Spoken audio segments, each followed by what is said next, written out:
पुराने ज़माने की बात है। तुर्की में एक किसान था जिसका नाम अब्दुल था।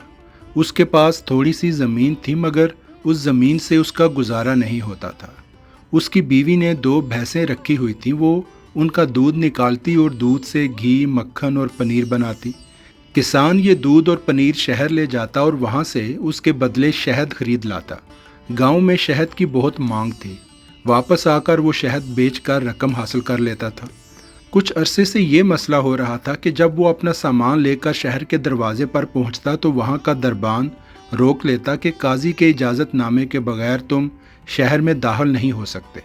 एक मर्तबा अब्दुल मक्खन और पनीर के बर्तन लेकर शहर पहुंचा तो दरबान ने उसे रोक लिया कि तुम काजी की इजाज़त के बगैर शहर में दाखिल नहीं हो सकते। अब्दुल ने उसकी बहुत मिन्नत समाजत की, मगर दरबान ने शहर में दाखिल होने ना दिया। थोड़ी देर सोचने के बाद अब्दुल ने कहा कि दरबान भाई, ऐसा करो कि इन बर्तनों में से एक बर्तन तुम रख लो। दरबान को बर्तन में से ताज़ा पनीर की महक आ रही थी। उसने बर्तन रख लिया और अब्दुल को शहर में दाखिल होने दिया। अब्दुल का माल जल्द ही बिक गया। उसने उस रकम से शहद खरीदा और वापस गांव को चल दिया। इस मर्तबा शहर के दरवाजे पर उसे फिर दरबान ने रोक लिया और कहा कि काजी की इजाज़त के बगैर बाहर नहीं जा सकते। चुनाचे अब्दुल ने दरबान को शहद से भरी हुई बोतल पेश की। तब दरबान ने उसे शहर से बाहर जाने दिया। घर आकर अब्दुल सोचता रहा कि अगर ऐसे ही दरबान को रिश्वत देता रहा तो बहुत नुकसान हो जाएगा। अगले दिन वो सीधा काजी के पास पेश हो गया ताकि इजाज़तनामे की दरख्वास्त करे और दरबान को रिश्वत देने से उसकी जान छूट जाए। मगर काजी अपनी किताबों में ऐसा गुम हो गया जैसे उसके सामने कोई मौजूद ही ना हो। कुछ देर उसने अब्दुल को देखा और कहा, आज वक़्त नहीं है, कल आना। अगले रोज़ अब्दुल फिर पेश हुआ, मगर काजी ने उसे फिर टाल दिया। अब्दुल की समझ में नहीं आ रहा था कि नेक दिल काजी ऐसा क्यों कर रहा है। रास्ते में उसे एक बुज़ुर्ग मिले। उन्होंने बताया कि इस शहर का हाकिम बदल गया है और अब नई तंजीम के बाद कोतवाली, मुहाफ़िज़ और काजी समेत सब महकमों में नए मनसबदार आ गए हैं। अब रिश्वत के बगैर कोई काम नहीं होता। तुम काजी साहब को जाकर नजराना पेश करोगे तो तब तुम्हारा काम हो जाएगा।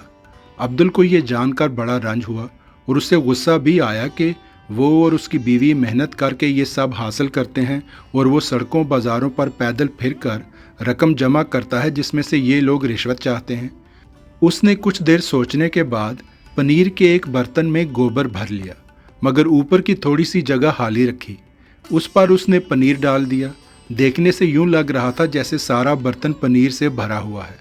अगले दिन वो बर्तन लेकर काजी की खिदमत में पेश हो गया कि हुजूर, ये हमारे इलाके की ख़ास सौगात है, आप इसे कबूल फरमाएं।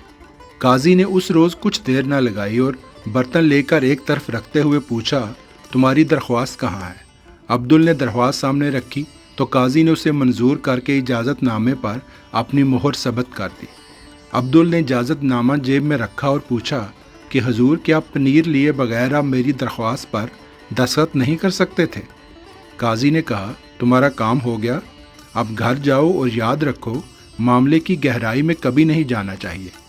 अब्दुल ने काजी के दफ्तर से बाहर कदम रखा और ऊंची आवाज़ में बोला, काजी साहब, आप भी बर्तन की गहराई में ना जाइएगा।